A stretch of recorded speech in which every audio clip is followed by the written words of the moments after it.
Shalom Bapak Ibu yang terkasih dalam nama Tuhan Yesus Kristus. Kebenaran kita hari ini 12 Juli 2023 berjudul Harga Keberhasilan. Kalau kita bisa keluar dari belenggu cara berpikir duniawi yang masih memandang hidup ini dari perspektif kefanaan, betapa indahnya itu. Perspektif kefanaan hanya diisi dengan keinginan untuk memiliki pemenuhan kebutuhan jasmani, kebutuhan materi. Tetapi kalau kita bisa keluar dari belenggu ini, maka kita bisa menembus batas. Bukan hal duniawi itu tidak penting, tetapi orang-orang percaya yang benar pasti dipelihara Tuhan, entah jadi kepala, badan, atau ekor. Yang penting kita efektif untuk kerajaan sorga. Entah kita naik mobil mewah, setengah mewah, motor roda 2 atau kendaraan umum, yang penting kita terus disempurnakan menjadi orang yang layak masuk dalam rumah Bapa sebagai anggota keluarga kerajaan Allah. Kita tidak sedang berpikir fatalistik, seakan-akan kita tidak butuh dunia ini. Kita harus bekerja keras, hidup bertanggung jawab sesuai dengan pilar gereja suara kebenaran Injil. Dan tentu kalau orang bekerja keras dan bertanggung jawab, Tuhan pasti berkati. Jadi sebenarnya ada hukum alam yang sudah merupakan tatanan yang Tuhan buat, bahwa kalau orang bekerja keras, pasti memperoleh apa yang patut diterimanya. Bukan secara mistik, karena memberikan persepuluhan, rajin ke gereja, maka seseorang menjadi direktur. Kita tidak ikut cara-cara berpikir seperti itu. Mari kita berpikir sebagai anak-anak Allah dengan kecerdasan rohani yang proporsional. Mari kita merenung apa yang bisa paling kita sesali sebelum menutup mata. Sejatinya yang paling kita sesali adalah ketika kita gagal mencapai hal-hal yang bernilai kekal. Ketika seseorang berada di ujung maut dan dia harus melepaskan segala sesuatu, maka dia sadar bahwa yang dibutuhkan adalah hal-hal kekekalan. Dan pasti yang paling dia sesalkan adalah ketika dia tidak menggunakan waktunya untuk mengumpulkan harta di sorga.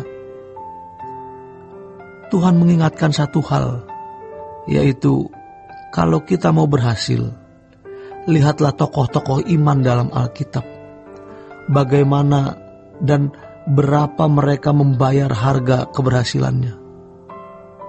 Misalnya Abraham.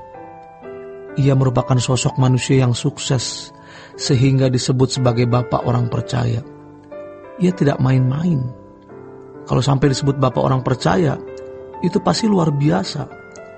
Artinya, percaya kita harus mengacu pada model percayanya Abraham.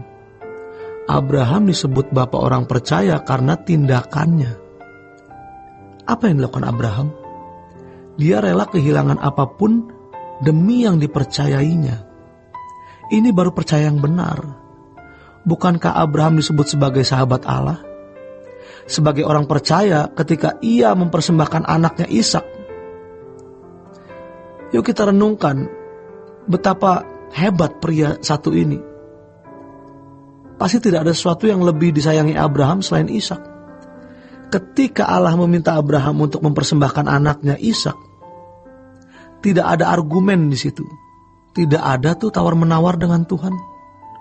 Jawaban Abraham hanya ya. Lalu satu hal yang kemudian kita peroleh adalah kita kalau percaya sama Tuhan Yesus dengan percaya yang benar, maka kita harus rela kehilangan apapun. Dan yang paling berat ialah kehilangan diri kita sendiri. Harga diri, perasaan, nafsu, ego. Tetapi tanpa melakukan hal ini, kita tidak percaya dengan benar kepada Tuhan Yesus. Sebab orang yang percaya dengan benar haruslah membunuh dirinya dan menghidupkan Yesus di dalam hidupnya. Dan tidak ada sukses hidup lebih dari ini. Jadi kalau kita mengatakan kumpulkan harta di sorga, Berarti kita mengumpulkan karakter Kristus dalam diri kita, menghidupkan karakter Kristus, dan karakter Kristus tidak bisa hidup di dalam diri kita kalau kita masih memiliki karakter kita sendiri. Maka Tuhan mengatasi manusia lama kita dengan pukulan-pukulan, dengan hajaran-hajaran. Ini simultan dengan cara kita memandang segala sesuatu dari sudut pandang kekekalan tadi. Dan oleh pimpinan Roh Kudus, mestinya kita bisa mengukur seberapa kita telah sukses. Mestinya kita bisa, karena Roh Kudus pasti beritahu, yang ini kamu belum benar, yang itu bukan karakter Kristus, yang ini watakmu, karaktermu yang belum kamu salibkan. Pasti Tuhan akan bicara kepada kita. Sadarkah kita bahwa kita masih sering mengenakan manusia lama?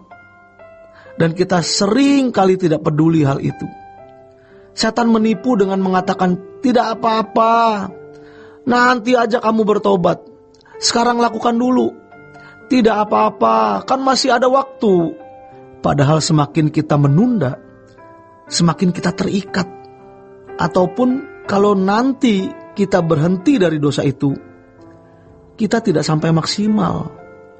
Prestasi hidup kita tidak akan sampai tinggi. Berhentilah berbuat dosa.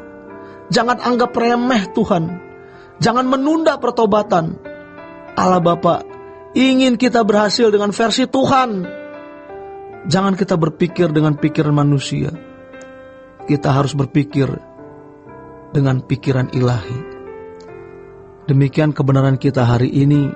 Selamat berjuang melawan dosa dalam diri kita. Tuhan Yesus memberkati. Sola Gracia.